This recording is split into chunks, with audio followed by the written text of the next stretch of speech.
Hello there, Childcare C-Suite owners. Today, I want to introduce us to a topic where for the next couple of videos, I am going to discuss the top 10 numbers that you need to know when operating your childcare business. Now, a lot of this, well, actually all of this is self-taught. And so I am going to walk you through these numbers that you must know. Like, it is completely unacceptable if you don't know these numbers, if you're not tracking these numbers. And so today we're going to start with our first number, which is revenue. Now, if you remember, my very first video to you had you forecasting your monthly tuition based on your number of enrollments, right?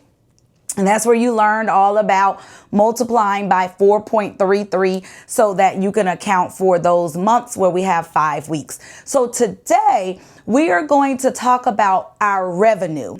Our revenue is all of the money that we bring into our business. So I have a little chart that I'm going to upload or document rather that you can use. But for now, I'm going to show you a really easy way. Okay.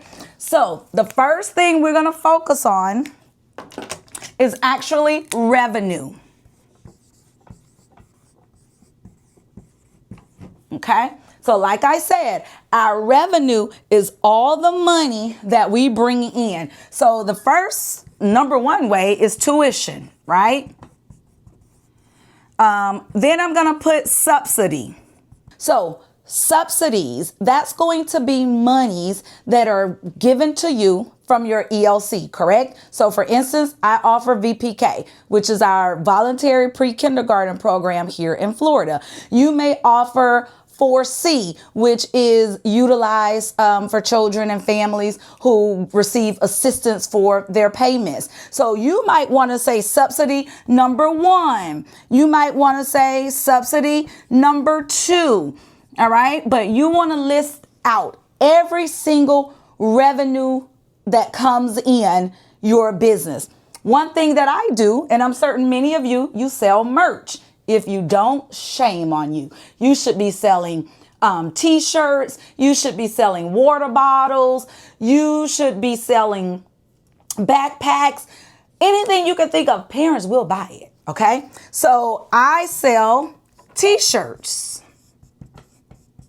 So that's revenue.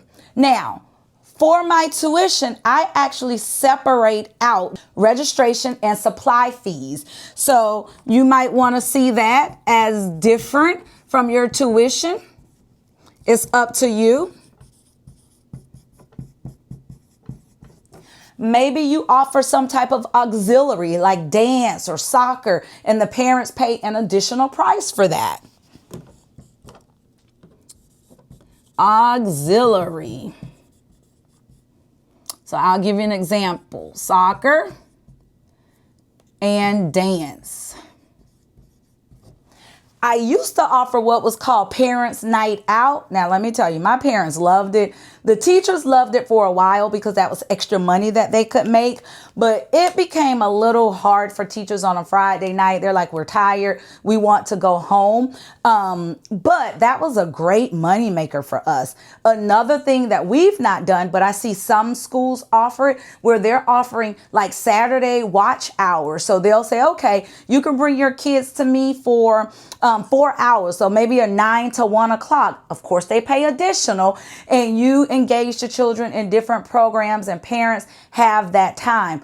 I've been thinking about doing it myself. I've just not pulled the trigger, but I know it's something that will go over well in my community. But again, that's another opportunity. That building is sitting Saturday and Sunday. If you're not using it, let's try to find ways to generate more revenue. Again, I'm talking to myself as well because I currently have my building sitting on Saturdays and Sundays.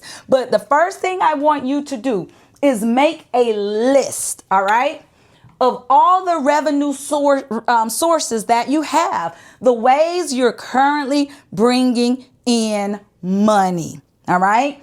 This is how you're going to know, and you can forecast exactly how much you expect to make.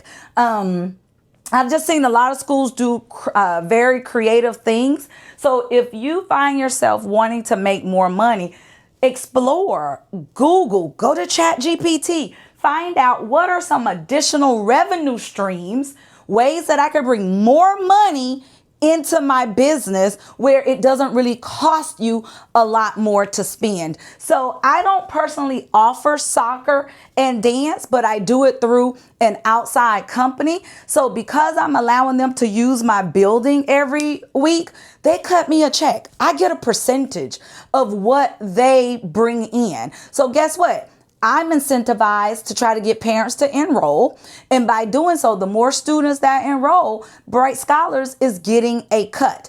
Also, if you have a vendor coming in to take pictures of your students and they're making a killing because those parents are going to buy those photos, please make sure you're getting a cut.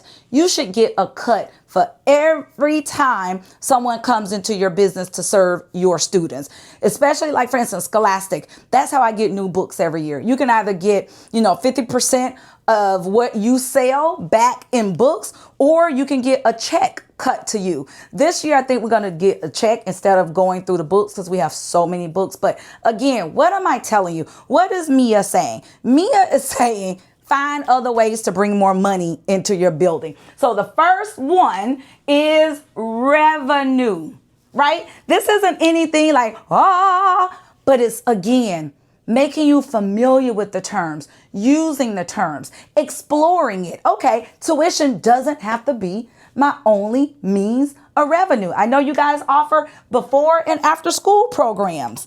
That could be another source of revenue. So next week, we're going to actually look at expenses, because that's the one that gets us. It's easy for us to calculate how much we're going to bring in. It's easy for us to be able to talk about, oh, I'm making this. But now we're going to look at your budget. We're going to look at your expenses. We're going to look at what I call the buckets of spending. All right. So your homework, I know you are busy with back to school, and I want to put a video out every Sunday. Didn't get a chance to do it yesterday due to travel, but you have it here. Please, sometime this week, just take a moment to look at this video. My goal is to try to keep them under 10 minutes. All right. I will see you next week, and I look forward to chatting with you guys here and there inside of the C-Suite. Have a great day.